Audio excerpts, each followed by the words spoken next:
আসসালামু আলাইকুম রহমতুল্লাহ। সুপ্রিয় দর্শক মণ্ডলী, মেহমেদ ফতেলার সুলতানি সিরিজের ৭৮ নম্বর ভলিউমের দ্বিতীয় ট্রেলারটিও যথাসময়ে রিলিজ হচ্ছে। দর্শক, আমরা দ্বিতীয় ট্রেলার অনুযায়ী কী কী হতে যাচ্ছে মেহমেদ ফতেলার সুলতানি সিরিজের ৭৮ নম্বর ভলিউমে, সেটাই আজকের ভিডিওতে বিস্তারিত আলোচনা করব। সুপ্রিয় দর্শক, মেহমেদ ফতেলার সুলতানি সিরিজের ৭৮ নম্বর ভলিউমের দ্বিতীয় ট্রেলার একেবারেই শুরুতে দেখতে পাচ্ছি সুলতান মেহমেদ খান স্থির হয়ে দাঁড়িয়ে আছেন, আর একটু পরেই পেদ্রি আবার ভ্লাদ তেপেসকে বলতেছে, মেহমেদের পক্ষের যে শেষ রক্ত তোমার হাতে লেগে আছে, এরপর থেকে সুলতান তোমার প্রতিটি পদক্ষেপ অতি গুরুত্বের সাথে বিবেচনা করবে। এটা মূলত ওই যে বাহাদুর পাশার মৃত্যুর কথা বলতেছে, যে তুমি বাহাদুর পাশার সাথে সর্বশেষ যা করেছো, এরপর থেকে সুলতান মেহমেদ তোমার বিষয়টা খুব ভালোভাবে গুরুত্বের সঙ্গে বিবেচনা করবে। তো এরপরে সিনে দেখা যাচ্ছে সদ্য নিয়োগপ্রাপ্ত পোপ তার আসনে বসে কোনো একটা সিদ্ধান্ত নিয়েছে, এবং তিনি সেখানে বলতেছে, তোমরা যে সিদ্ধান্ত নিতে যাচ্ছ তা খ্রিস্টান জগৎকে চিরকালের জন্য প্রভাবিত করবে। কি সিদ্ধান্ত? সিদ্ধান্তটা খুবই গুরুত্বপূর্ণ।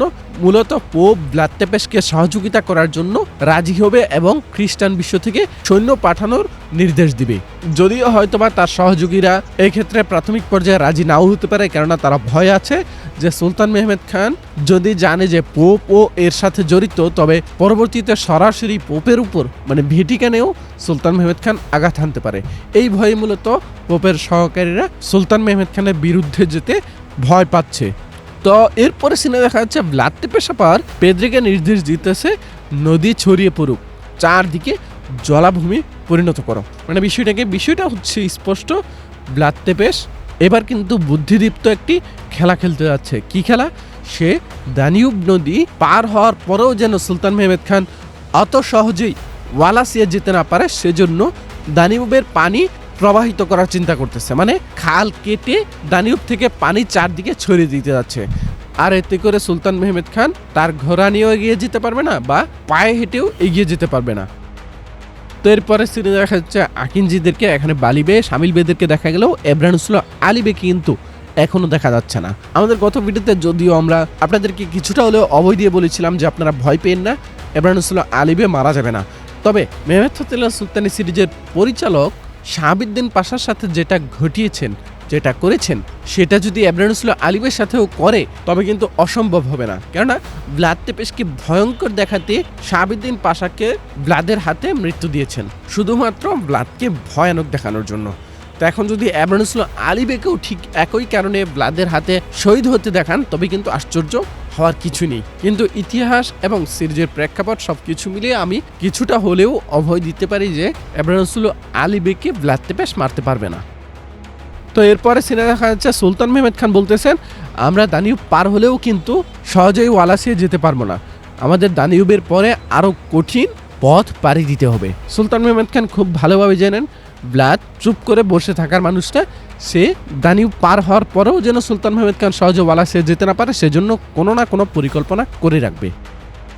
তো এদিকে ভ্লাদ আর পেদ্রির কথোপকথন, এখানে ভ্লাদ বলতেছে সুলতান মেহমেদ খান প্রথমবার আঘাত পাওয়ার পর পুনরায় সংগঠিত হতে, পুনরায় শক্তিশালী হতে আবারও যে সময়ের প্রয়োজন, সেই সময়ের মধ্যে হাঙ্গেরিয়া থেকে সেনাবাহিনী চলে আসবে ভ্লাদকে সহায়তা করার জন্য। আর তাই ভ্লাদের এখন উদ্দেশ্য হচ্ছে সুলতান মেহমেদ খানকে বিলম্বিত করা, সুলতান মেহমেদ খানকে যতটা বেশি আটকে রাখা যায় সেদিকে মনোযোগ দেওয়া। তো এরপরে সিনে যেটা দেখা যাচ্ছে, এটা বলা যায় সুলতান মেহমেদ খানের অনেকটা সুইসাইড করার মতো একটা সিদ্ধান্ত। আমরা আমাদের গত ভিডিওতে বলেছিলাম, সুলতান মেহমেদ খান যখন বলেছিল যে তিনি নৌকা তৈরির সিদ্ধান্ত নিয়েছেন, তখন আমি বলেছি নৌকা দিয়ে যখন উসমানীয়রা নদী পার হওয়ার চেষ্টা করবে, তখনই কিন্তু তাদের উপর গোলাবর্ষণ শুরু করবে ভ্লাদের সৈন্যরা। তা আমরা দেখতে পাচ্ছি দ্বিতীয় ট্রেলারের মধ্যে জেনেসেরা এবং মাহমুদ পাশা সহ রাষ্ট্রের গুরুত্বপূর্ণ ব্যক্তিরা ছোট ছোট নৌকা বানিয়ে নদী পার হওয়ার চেষ্টা করতেছে, আর ঠিক সেই মুহূর্তে কিন্তু তাদের উপর ভ্লাদের গোলাবর্ষণ শুরু হয়েছে।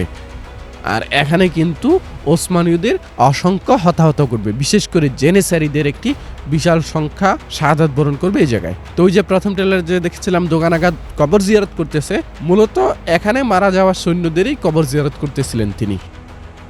তো শুধুমাত্র যে নদীতে আক্রমণ হয়েছে তা নয়, পাশাপাশি কিন্তু স্থলেও আক্রমণের শিকার হয়েছে ওসমানীয়রা।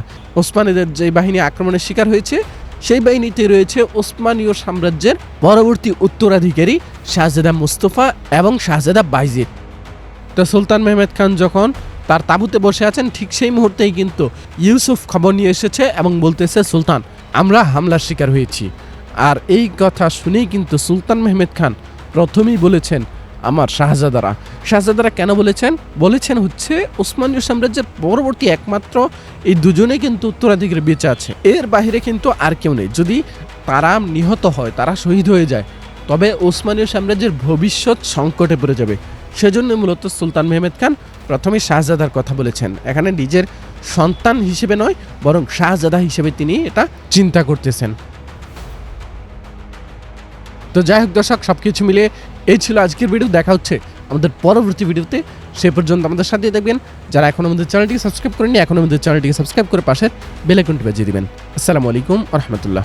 বিশ্বস্ততার আরেক নাম JM telecom. Earbuds, Bluetooth, smart watch, headphone সহ আরো অসংখ্য মোবাইল গ্যাজেট পাবেন আমাদের এখানে। আমাদের ফেসবুক পেজ অথবা স্ক্রিন দেওয়া হোয়াটসঅ্যাপ নাম্বারে যোগাযোগ করে কোনো প্রকার অগ্রিম পেমেন্ট করা ছাড়াই সারা বাংলাদেশের যে কোনো প্রান্ত থেকে একদম ঘরে বসেই আমাদের পণ্যগুলো কিনতে পারবেন। বিশ্বস্ততার আরেক নাম জেএম টেলিকম।